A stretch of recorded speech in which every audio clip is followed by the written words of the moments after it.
बिस्मिल्लाहिर्रहमानिर्रहीम। अस्सलाम वालेकुम फ्रेंड्स, कैसे हैं आप? उम्मीद है ठीक होंगे। आज की इस वीडियो में मैं आपको बताऊंगा कि नंबर 1 क्रिप्टो एक्सचेंज यानी कि बाइनेंस के अंदर आप किस तरह से अपना अकाउंट बना सकते हैं। तो अकाउंट बनाने के लिए डिस्क्रिप्शन में दिए गए लिंक के ऊपर आपने क्लिक करना है। इस तरह से एक पेज ओपन हो जाएगा। तो ये पेज ओपन हो चुका है। इस पे आपने sign up with phone number और ईमेल एड्रेस पे आपने क्लिक कर लेना है। जब आप इसके ऊपर क्लिक करेंगे तो एक और पेज यहाँ ओपन हो जाएगा। यहाँ पे आपने दो तरह से आप अपना अकाउंट नंबर बना सकते हैं। ईमेल एड्रेस के ज़रिए भी बना सकते हैं या फिर फ़ोन नंबर के ज़रिए भी बना सकते हैं। तो जिस तरह से आपको कन्वीनियंट हो आप दोनों में से एक मेथड चूज़ कर सकते हैं। लेकिन आपने ध्यान ये रखना है कि रेफरल आईडी के अंदर आपने 72613419 लिखना है। ये ऑटोमेटिकली आ जाएगा। अगर नहीं आया तो आपने ये लिख लेना है कोड। तो यहाँ पे आपने ईमेल एड्रेस पुट कर लेना है। स्ट्रॉन्ग सा पासवर्ड बनाना है। पासवर्ड इस तरह से हो कि इसमें जो अल्फ़ाबेट्स हों उसमें कम से कम एक जो लेटर है वो कैपिटल हो, बाकी स्मॉल हो। उसके बाद नंबर का कम से कम एक लेटर हो और एक स्पेशल करैक्टर हो। स्पेशल करैक्टर में @ या फिर डॉलर का निशान होता है। और इस तरह से आपने स्ट्रॉन्ग सा पासवर्ड बना के किसी जगह पे लिख के सेव कर लेना है ताकि आपको फ्यूचर में किसी दुश्वारी का सामना ना करना पड़े। अगर इन केस गुम हो भी जाता है तो आप उसको ईजिली रिस्टोर भी कर सकते हैं और वो आपको ईमेल एड्रेस या फ़ोन नंबर के ज़रिए आपको वेरिफिकेशन कोड के ज़रिए आप रिस्टोर भी कर सकते हैं। तो यहाँ आपने ईमेल एड्रेस और पासवर्ड पुट कर लें। उसके बाद I have read and agree to Binance terms and condition पे आपने क्लिक कर लेना है। तो ये मैं अपना ईमेल एड्रेस और पासवर्ड इंटर कर चुका हूँ। उसके बाद टर्म्स एंड कंडीशन को ओके करता हूँ। क्रिएट पर्सनल अकाउंट पे मैंने क्लिक कर लिया। जब मैं क्रिएट पर्सनल अकाउंट पे क्लिक करूँगा तो ईमेल वेरिफिकेशन कोड आएगा। ये 1 मिनट का टाइम दिया जाएगा। उसके अंदर अंदर आपने यहाँ पे वो अपने ईमेल एड्रेस चेक करना है। वहाँ से आपने कोड यहाँ इंटर कर लेना है। तो ये मैंने अपना ईमेल एड्रेस ओपन कर लिया। यहाँ आप देख सकते हैं बाइनेंस की तरफ से एक वेरिफिकेशन एक्टिवेशन कोड मौसूल हो चुका है। ये मैं यहाँ से कॉपी करूँगा और यहाँ पे मैंने इंटर करना है और उसके बाद मैं सबमिट के ऊपर क्लिक कर लूँगा। ईमेल वेरीफाई हो गई है और ये अभी नेक्स्ट पेज ओपन हो रहा है। तो ये आप देख सकते हैं account created, verify your identification to enjoy your Binance journey. Verify now पे क्लिक कर लेते हैं। उसी टाइम पे अकाउंट को वेरीफाई कर लेना है या बाद में भी किसी वक्त आप उसको अकाउंट को वेरीफाई कर सकते हैं। कंटिन्यू ऑन ब्राउज़र पे क्लिक कर लेते हैं तो ये आपका मोबाइल ब्राउज़र के ऊपर ये ओपन होगा। अगर आप वेरीफाई विद बाइनेंस ऐप पे क्लिक करते हैं तो आपकी बाइनेंस ऐप वो ओपन हो जाएगी। तो रिकमेंडेड वही तरीका है। तो मैं वेरीफाई बाय बाइनेंस ऐप पे क्लिक कर लेता हूँ। ये जब मैंने बाइनेंस ऐप के ऊपर क्लिक किया तो ये बाइनेंस की ऐप ओपन हो गई है। वही जो ईमेल एड्रेस जिसके ज़रिए आपने बाइनेंस की आईडी बनाई है उसको लिख लेना है और नेक्स्ट के ऊपर क्लिक कर लेना है। जब आप नेक्स्ट के ऊपर क्लिक करेंगे एक और पेज ओपन होगा। वहाँ आपने पासवर्ड इंटर करना है। यहाँ आप देख सकते हैं पासवर्ड का ऑप्शन मांग रहा है। सिंपली यहाँ आपने पासवर्ड इंटर कर लेना है। तो ये मैं पासवर्ड इंटर कर चुका हूँ। लॉगिन पे क्लिक करते हैं। बाइनेंस का ये सिक्योरिटी ऑप्शन बहुत ही अच्छा है कि आप अपना ईमेल एड्रेस और पासवर्ड डालने के बावजूद आपका अकाउंट लॉगिन नहीं होगा। आपको ईमेल एड्रेस पे वेरिफिकेशन कोड भेजेगा। गेट कोड के ऊपर आप क्लिक करेंगे, बाइनेंस की तरफ से आपके ईमेल एड्रेस पे भेजा जाएगा। मैं अगेन जीमेल पे जाता हूँ तो ये देख सकते हैं आप कोड मुझे रिसीव हो चुका है। तो ये वाला कोड मैंने यहाँ से याद कर लेना है या क्लिक करके इसके ऊपर से मैं कॉपी कर लूँगा और यहाँ पे मैंने पेस्ट कर लेना है। उसके बाद मैंने सबमिट करना है। जब मैंने सबमिट करूँगा तो ये सक्सेसफुल हो चुका है और मेरा अकाउंट ओपन हो चुका है। तो वेरिफिकेशन के लिए आपने वेरीफाई नाउ पे क्लिक कर लेना है। यहाँ पे आपने कंट्री सेलेक्ट कर लेना है। आप जिस कंट्री से भी बिलोंग करते हैं वो कंट्री सेलेक्ट कर लिया आपने और उसके बाद आपने कंटिन्यू पे क्लिक कर लेना है। 3 तरह से आप इसको वेरीफाई कर सकते हैं। पर्सनल इन्फॉर्मेशन दे के कर सकते हैं, गवर्नमेंट इशू आईडी कार्ड के जरिए आप कर सकते हैं।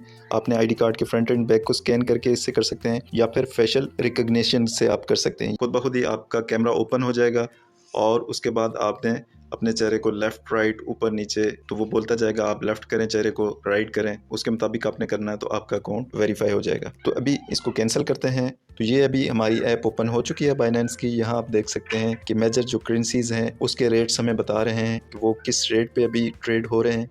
और उसके बाद मार्केट्स पे जाते हैं तो मार्केट्स के अंदर इसके अंदर स्पॉट मार्केट है। स्पॉट मार्केट के अंदर बिटकॉइन, इथेरियम, BNB को ख़रीद सकते हैं। यहाँ मैं आपको बताता चलूँ कि BTC, इथेरियम या BNB कोई भी कॉइन आप किसी लेवल पे ख़रीद लेते हैं। जब उसकी प्राइस बढ़ जाती है, सपोज़ मैंने $100 का BTC ख़रीद लिया, इसकी प्राइस जब बढ़ गई तो मेरे अकाउंट में $100 की बजाय $105 या $110 हो जाएंगे। तो इस तरह से बहुत से कम वक्त में आप अपना जो प्रिंसिपल अमाउंट है वो बढ़ा सकते हैं। मगर ये मार्केट पे डिपेंड करता है कि आपने जिस रेट पे ख़रीदा है उसके बाद मार्केट उससे ऊपर जा रही है या उससे नीचे जा रही है। तो आपने अपना एक टारगेट सेट करना है और फिर रेट बढ़ने का वेट करना है। जब रेट बढ़ जाता है तो उस पे आपने अपना प्रॉफिट बुक करवा लेना है और इस तरह से आप अपना प्रॉफिट जनरेट कर लें। ऐप के इंटरफेस को समझाने के लिए मैंने अपने दूसरी आईडी ओपन कर ली है। यहाँ पे आप देख सकते हैं P2P ट्रेड का किस तरह से ऑप्शन है इसके अंदर, यानी कि क्रिप्टो किस तरह से आप खरीद सकते हैं, बेच सकते हैं। बाय करने से पहले आपने यहाँ पे देख लेना है कि किस रेट्स पे आपको क्रिप्टो अवेलेबल हैं। ये आप देख सकते हैं, जैसे पहला जो पर्सन है वो आपको USDT दे रहा है 283 रुपये 15 पैसे का, लेकिन इसमें आप में मिनिमम 50,000 लिमिट लगाई हुई है, यानी कि कम से कम 50,000 से लेके आप इससे ख़रीद सकते हैं। अगर आपने कम अमाउंट पे ख़रीदना है तो आप फर्दर इसको स्क्रॉल डाउन करके नीचे चले जाएं तो ये आपको एक और पर्सन है, ये आपको मिनिमम 5,000 मिनिमम आप इससे परचेज़ कर सकते हैं और ज़्यादा से ज़्यादा 12,000। और पर्सन टू पर्सन ये डिफरेंट वेरी कर रहा है अमाउंट, हर आदमी की अपनी लिमिट इन्होंने लगाई हुई है।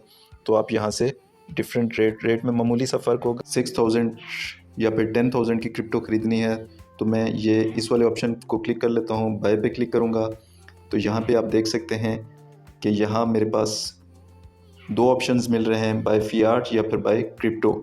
मैंने बाय फियाट के ऊपर क्लिक कर लेना है और यहाँ पे मैं अपनी अमाउंट लिख लूँगा। यहाँ पे मिनिमम 6,000, क्योंकि इस आदमी ने मिनिमम 6,000 की लिमिट लगाई हुई है तो मैं 6,000 या फिर 7,000 10,000 जितनी भी ख़रीद सकता हूँ इससे। तो ये मैंने 7,000 क्लिक कर लिया और बाय विद ज़ीरो फीस इस पे मैं आप क्लिक कर लेता हूँ। चैट और नेक्स्ट का ऑप्शन आ रहा है तो ये आप देख सकते हैं ऑर्डर क्रिएट हो चुका है, काउंटडाउन टाइमर शुरू हो चुका है और यहाँ पे 7,000 की जो अमाउंट है उससे कितने USDT ख़रीदे जा सकते हैं। आज की रेट में, इस टाइम के रेट पे ये 283 रुपीज़ का एक USDT है, तो इससे मैं 24.65 USDT मेरे अकाउंट में आएंगे। और नीचे पेमेंट मेथड लिखा हुआ है या मीज़ान बैंक के ज़रिए आप कर सकते हैं, तो मेक पेमेंट पे क्लिक करना है। यहाँ पे आप देख सकते हैं इस बाइक का अकाउंट नंबर दोनों शो कर रहा है और यहाँ पे आपने बैंक अकाउंट के ऊपर क्लिक कर लेना है और यहाँ पे आप देख सकते हैं इनका जो मीज़ान बैंक का अकाउंट है वो शो हो चुका है। यहाँ से आपने इनका जो अकाउंट नंबर है वो कॉपी कर लेना है या किसी जगह पे आपने लिख लेना है और उसके बाद दोबारा से बैक आ जाना है। अपनी जो पेमेंट मोड की जो भी आईडी है आपके पास, इजी पैसा, जैज़ कैश या कोई भी बैंक अकाउंट है, वो आपने उसके ऊपर क्लिक कर लेना है और जब आप इनको अमाउंट भेज देते हैं तो उसके बाद फिर आपने नोटिफाई इनको कर लेना है। इसके दौरान अगर आप चैट करना चाहते हैं, इनके साथ कोई बात करना चाहते हैं तो चैट का ऑप्शन ये अवेलेबल है। उसके बाद जब आपकी पेमेंट सक्सेसफुल हो जाती है तो उसका स्क्रीनशॉट ले लें, उनको चैट में भी आप सेंड कर सकते हैं। मेक का पेमेंट पे आपने क्लिक कर लेना है, अगेन अकाउंट नंबर पे क्लिक करना है और ट्रांसफर्ड नोटिफाई सेलर, ये जो बिल्कुल नीचे राइट साइड पे जो येलो वाला बटन आपको नज़र आ रहा है, ये आपने क्लिक करना है। ये आपने क्लिक कब करना है? जब आप अमाउंट पेड कर चुके होंगे, जब आप अपनी इजी पैसा, जैज़ कैश या फिर बैंक ऐप से आप उनके अकाउंट नंबर पे जब ट्रांसफ़र कर लेंगे तो ट्रांसफ़र नोटिफाई सेलर पे आपने क्लिक कर लेना है। फिर इससे ये होगा कि बाइनेंस की तरफ से उनको एक नोटिफिकेशन चला जाएगा और वहाँ से वो पेमेंट आपकी वो जो है वो रिलीज़ कर लेंगे और आपके अकाउंट में उतने USDT या BNB जो भी आपने ख़रीदे हुए हैं वो आपके अकाउंट में रिसीव हो जाएंगे। इसके बाद बिल्कुल जो नीचे ऑप्शंस आपको नज़र आ रहे हैं, ट्रेड के ऊपर आपने क्लिक कर लेना है। जब आपकी अमाउंट आपके अकाउंट में आ जाती है उसके बाद का मैं बता रहा हूँ। ट्रेड के ऊपर आपने क्लिक करके जो भी आप अपनी मर्ज़ी का करेंसी है वो ख़रीद सकते हैं। यहाँ पे आप क्लिक करके अपनी मर्ज़ी की करेंसी यहाँ से सेलेक्ट करें। अगर इस लिस्ट में मौजूद नहीं है तो सर्च पे ऑप्शन लिख के आप यहाँ उस पर क्लिक कर लें। सपोज़ मैं BTC को मैं क्लिक कर लेता हूँ तो आपके अकाउंट में सपोज़ $50 हैं तो उसमें से आप $10 की डिफरेंट करेंसीज़ ख़रीद सकते हैं, $20 की भी ख़रीद सकते हैं या जितनी मर्ज़ी $10 से ऊपर किसी भी क्रिप्टो में आप इन्वेस्टमेंट कर सकते हैं। तो यहाँ पे आपने टोटल USDT आपने यहाँ पे क्लिक कर लेना है। सपोज़ आपने $10 की एक क्रिप्टो ख़रीदनी है या 12 की ख़रीदनी है तो यहाँ आपने उतने USDT आपने लिख लेने हैं और उसके बाद बाय BTC के ऊपर क्लिक कर लेना है।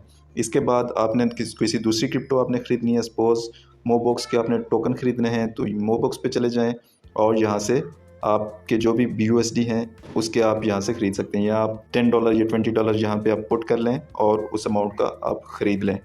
उसके बाद इसी तरह से शिबा इनू या जो भी आप अपनी चॉइस के ख़रीद सकते हैं। तो टोटल USDT इस शिबा इनू आपने कितने डॉलर के आपने ख़रीदना है यहाँ आपने इंटर कर लेना है और उसके बाद बाय शिप के ऊपर क्लिक करेंगे तो ये परचेज़ हो जाएंगे। तो आपको किस तरह से पता चलेगा कि ये जो क्रिप्टो हैं परचेज़ हो चुके हैं? तो वैलेट्स के ऊपर आप क्लिक करेंगे, उसके बाद आप स्पॉट वैलेट के ऊपर आपने क्लिक करना है ऊपर से जाके।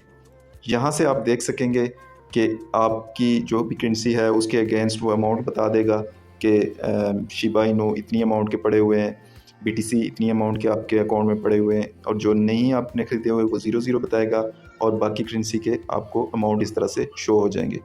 तो ये डिफरेंट वैलेट्स होते हैं। वैलेट्स के ऊपर जाके आप ये ऊपर जब आपने जाना है तो ओवरव्यू में आपकी जो टोटल अमाउंट होती है सारे वैलेट्स के अंदर जितनी भी आपकी अमाउंट पड़ी होगी ये आपको टोटल बैलेंस बताएगा।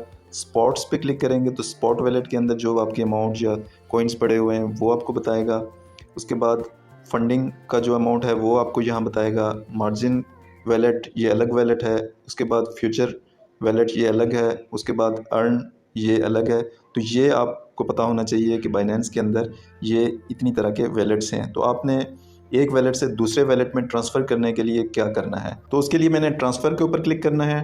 ट्रांसफ़र क्लिक करने के बाद यहाँ पे फ्रॉम और टू का ऑप्शन आ रहा है। फ्रॉम में जिस वैलेट से हमने भेजना है उस वैलेट को हमने सेलेक्ट करना है। टू में जिस वैलेट में भेजना है हमने उस वैलेट को हमने यहाँ से उसको सिलेक्ट कर लेना है।